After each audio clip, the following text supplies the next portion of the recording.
Hi friends, आज अपन एक नए वीडियो के साथ में हमारे यूट्यूब चैनल मिशन ज्योग्राफी पे आ रहे हैं।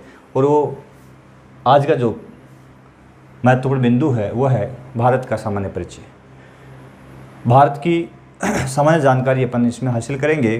तो सबसे पहले अपन देखते हैं भारत की जो अवस्थिति है वो किस प्रकार है, किस लोकेशन में है। तो यदि अपन ग्लोब पर देखें तो इसको यदि अपन ग्रीनविच रेखा कहें, बीचों बीच 0 डिग्री देशांतर, और ये भूमध्य रेखा 0 डिग्री अक्षांश।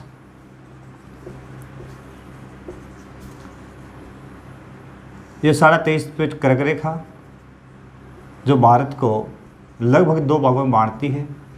भारत का अक्षांशीय विस्तार यदि अपन देखें तो भारत का अक्षांशीय विस्तार जो है वो है 8 डिग्री 4 मिनट उत्तर से 37 डिग्री 6 मिनट उत्तर तक।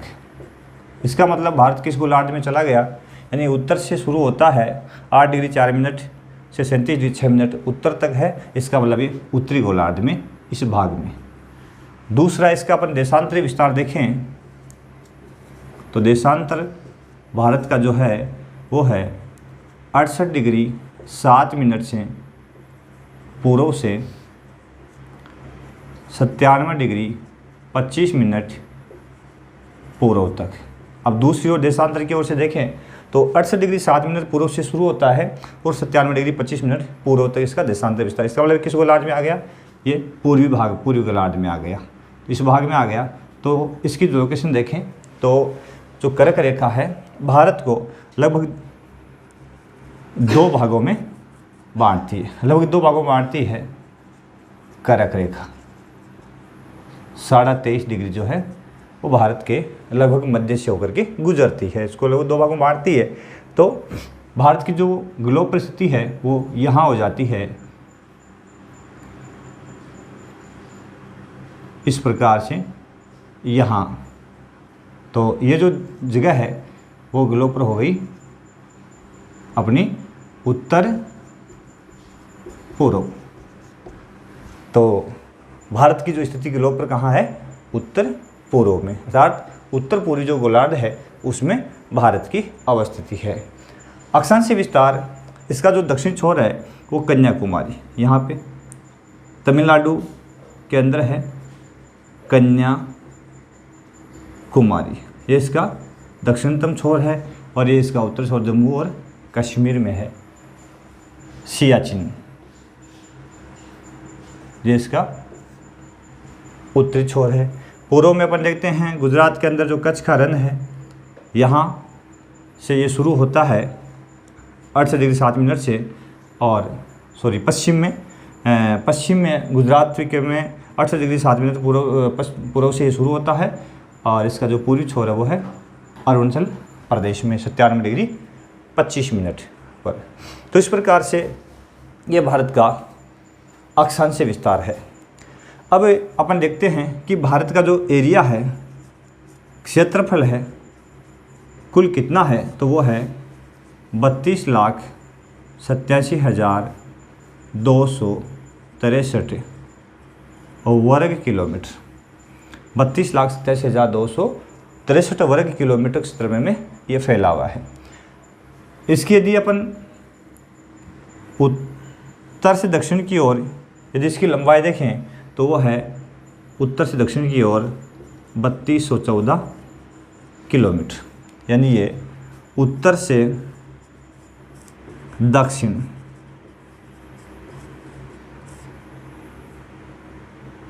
की ओर इसकी लंबाई जो है 3214 किलोमीटर, ठीक है। और उसके बाद में यदि अपन देखें तो पूर्व से पश्चिम की ओर इसकी यदि अपन चौड़ाई देखें तो वो है, इसकी है 2933 किलोमीटर। यानी यदि ये इस छोर से इस छोर की अपन देखें तो ये 2933 किलोमीटर चौड़ा है, और उत्तर से दक्षिण की ओर यदि अपन देखें तो 3214 किलोमीटर लंबा है। भारत के यदि पूर्वी छोर की ओर देखें, इसके दक्षिण में हिंद महासागर, इसके दक्षिण में हिंद महासागर है।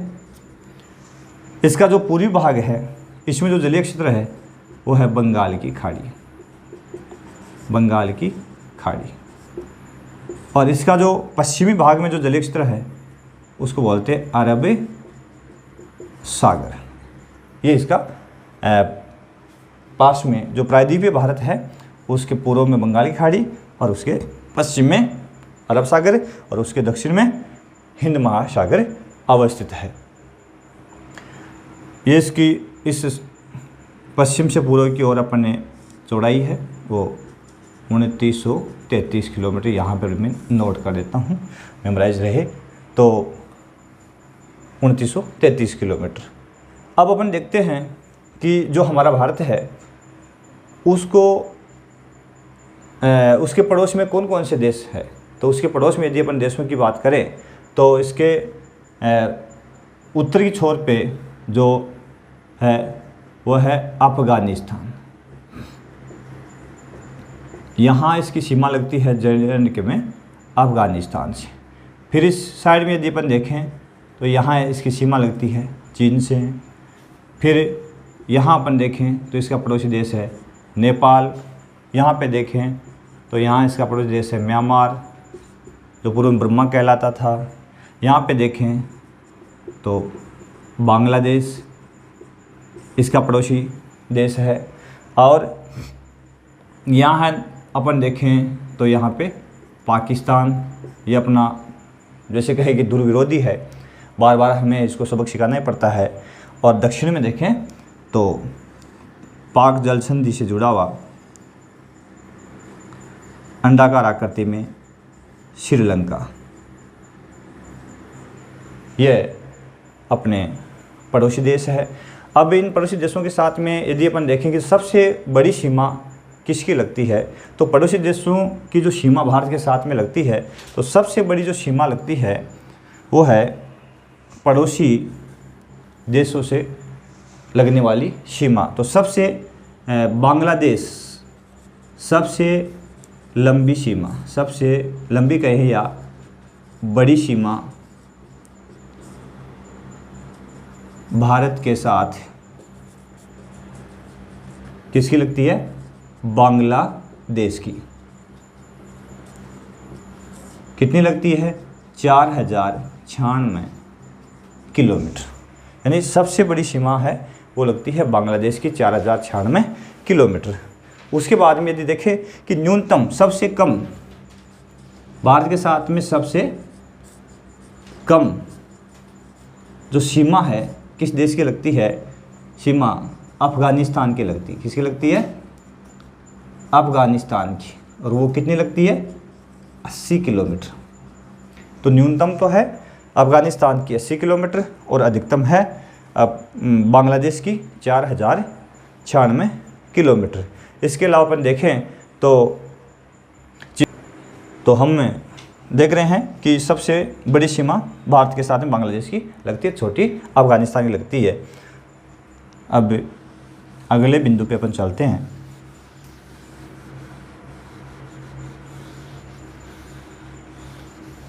अक्षांश और देशांतर अपन ने देख ही लिया।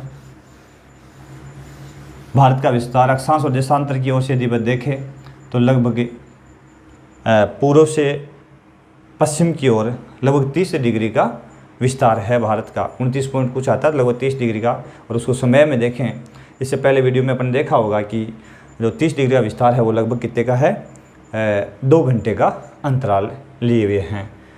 अब देखें कि भारत की जो कुल जनसंख्या कितनी है, कुल जनसंख्या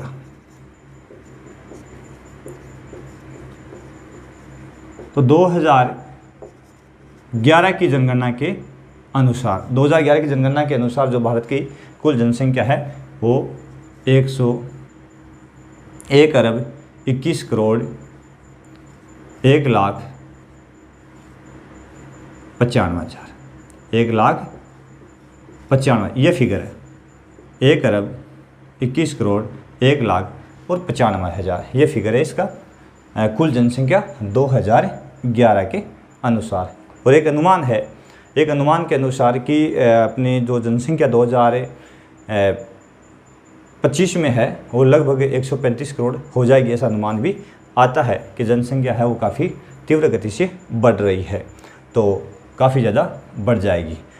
भारत की जो सामान्य परिचय में हम देख रहे हैं, पहले भी अपने इस पर नोटिफाई किया था कि भारत का मानक याम्योत्तर, भारत का जो मानक याम्योत्तर है वह है 82.5 डिग्री पूर्वी देशांतर। ये भारत का मानक याम्योत्तर है। इसी के अनुसार संपूर्ण भारत का जो समय है वो सेट किया हुआ है, यानी इसी के अनुसार अपने भारत की घड़ियाँ है वो समय बताती है। ये लगभग भारत के बीचों बीच गुजरने वाला देशांतर है। और ये लगभग बताया था मैंने पहले भी, रिवाइज करता हूँ कि ये भारत के 5 राज्यों से होकर के गुजरती है। याम्योत्तर जो प्रदान है भारत के 5 राज्यों से होकर के गुजरती है। वो 5 राज्य मैंने आपको बता दिया, उत्तर प्रदेश है, उसके बाद में अपना मध्य प्रदेश है, छत्तीसगढ़ है, उड़ीसा है और आंध्र प्रदेश। इन 5 राज्यों से होकर के गुजरती है। इसी प्रकार से हमारा जो कर्क रेखा है, कर्क रेखा है वो भारत के 8 राज्यों से होकर के गुजरती है जी। कर्क रेखा भारत के 8 राज्यों से होकर गुजरती है, 8 राज्यों से होकर गुजरती है। अब वो 8 राज्य कौन कौन से हैं, तो सबसे पहले अपन देखते हैं पश्चिम से पूर्व की ओर चलते हैं गुजरात, उसके बाद में अगला है राजस्थान। पहला है गुजरात, उसके बाद में राजस्थान, राजस्थान के बाद में आता है मध्य प्रदेश, मध्य प्रदेश, उसके बाद में आ जाता है अपना छत्तीसगढ़, छत्तीसगढ़ के बाद में आ जाता है अपना झारखंड, उसके बाद में आ जाता है पश्चिम बंगाल, और उसके बाद में आ जाता है अपना त्रिपुरा, और अंतिम आ जाता है मिजोरम।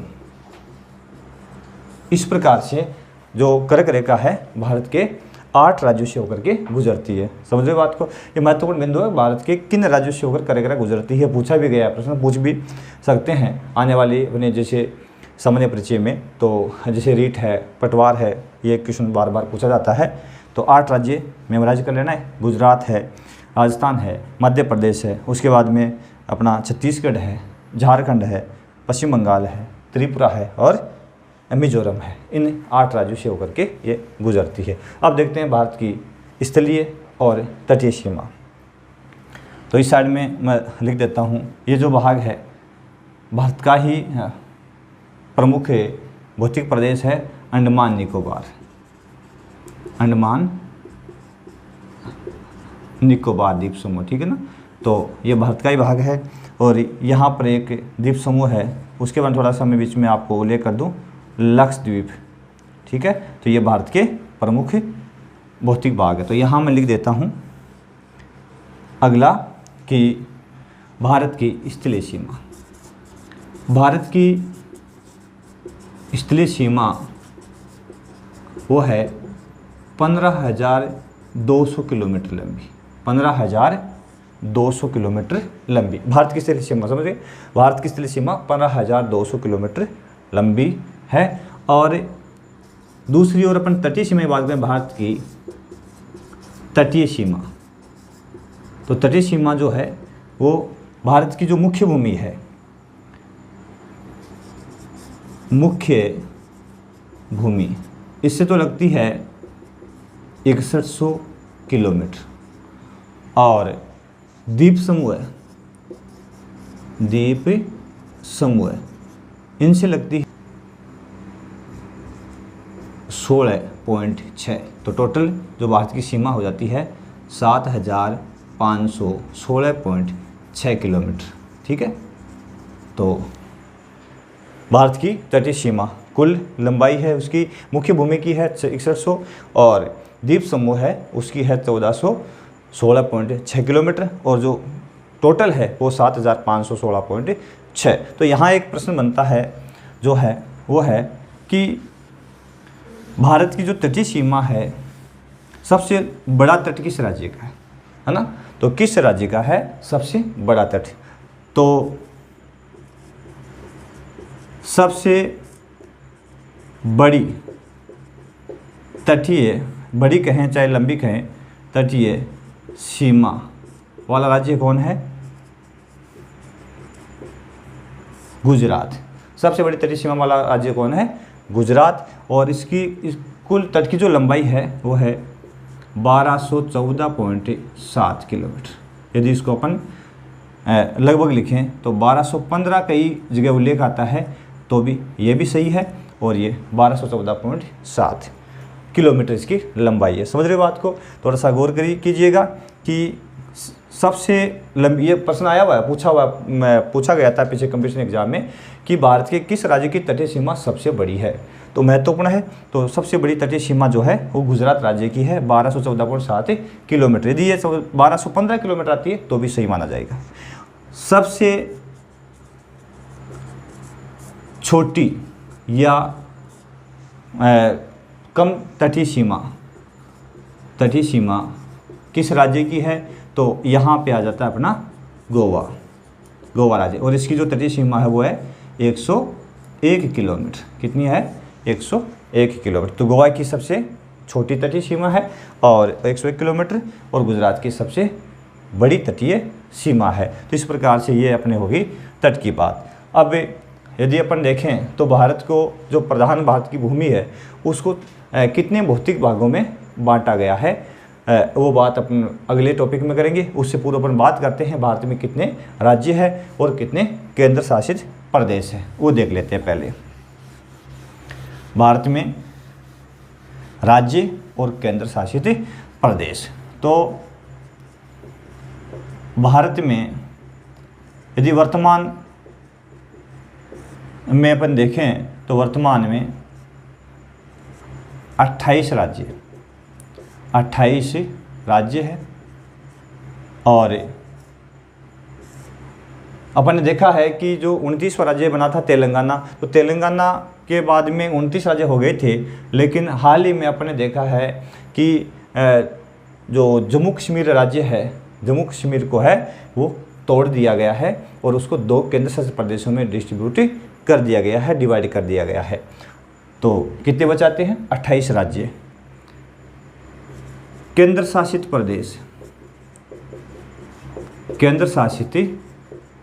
प्रदेश यह है अपने 8। कितने हैं? 8 होने चाहिए, 9 क्योंकि 7 पहले थे, 2 और बन गए, नए बने थे, 2 नए केंद्र शासित प्रदेश बने हैं अपने जम्मू कश्मीर व दूसरा है लद्दाख। इनको केंद्र शासित प्रदेशों की श्रेणी में रखा है और ये जो केंद्र शासित प्रदेश है इनकी जो अधिसूचना जो जारी की गई थी वो थी 5 अगस्त 2019 को। और ये जो लद्दाख और जम्मू कश्मीर जो राज्य है वो अस्तित्व में आ गए हैं अपना 31 अक्टूबर 2019 को। ये लागू हो गया था, ये अधिसूचना लागू हो गई और उस समय से ये प्रभावी है। तो 2 केंद्र शासित प्रदेश है बढ़ गई, तो इसका मतलब ये 9 होने चाहिए। तो फिर कम कौन सा हुआ है? तो यहाँ अपन देखें तो एक केंद्र शासित प्रदेश है, 2 केंद्र शासित प्रदेशों को मिलाकर के 1 कर दिया गया है। कब? 26 जनवरी 2020 को एक अधिसूचना जारी करके जो अपना केंद्र शासित प्रदेश है दादरा और नगर हवेली को जोड़ दिया गया। किससे? दमन और दीव से उसको मिला दिया गया है। कब? 26 जनवरी 2020 को। यह लेटेस्ट है, थोड़ा सा नया टॉपिक है, मेमोराइज भी करने की आवश्यकता है क्योंकि पूछा जा सकता है। तो दमन और दीव, दादरा और नगर हवेली को मिला दिया गया कब? 26 जनवरी 2020 को। और इसकी जो राजधानी रखी है, जो राजधानी है इस प्रदेश की, वो रखी है दमन को। किसको रखी है? दमन को इसकी राजधानी रखा है। इस प्रकार से भारत में जो कुल राज्य है वो है 28 और केंद्र शासित प्रदेश है 8। शायद ये टॉपिक भी आपको क्लियर हो गया होगा कि 28 राज्य और 8 केंद्र शासित प्रदेश है वो किस प्रकार से है। तो यह आज का भारत का सामान्य परिचय। और भी आगे अपन भारत को भौतिक प्रदेशों में बांटेंगे। भारत से संबंधित सारे अपने सिलेबस के अकॉर्डिंग, जैसे रीड के सिलेबस के अकॉर्डिंग जो भी टॉपिक है उसको बारी बारी से अपन सोल्व करेंगे। आप देखते रहिए हमारा मिशन जियोग्राफी यूट्यूब चैनल, और उसको लाइक, सब्सक्राइब और शेयर करते रहे ताकि आपको नए नए वीडियोज़ है वो प्राप्त होते रहें। धन्यवाद दोस्तों।